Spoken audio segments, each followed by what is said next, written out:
3.1 Practice and Research.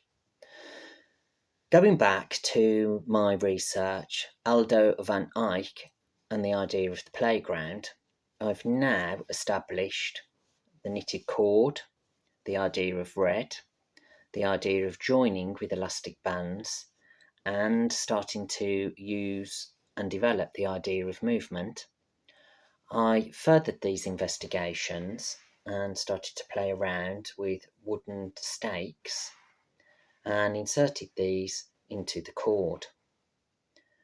Once responding to these, I could see that I could generate movement and three-dimensional shapes that would enable me to use something that would visually stimulate.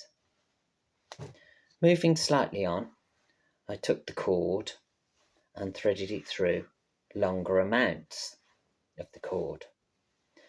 This has now produced something that is very tactile to touch. Going back to dyslexia education, I then constructed the idea of the triangle.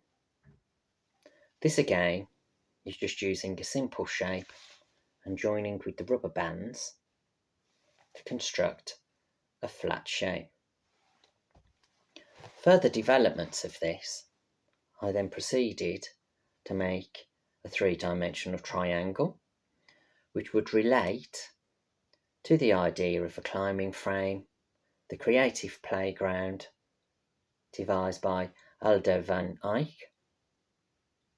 And this has enabled me to again start to play with the idea of movement, and it changes the shape, which is very stimulative and makes the sample three-dimensional and visually stimulates the eye.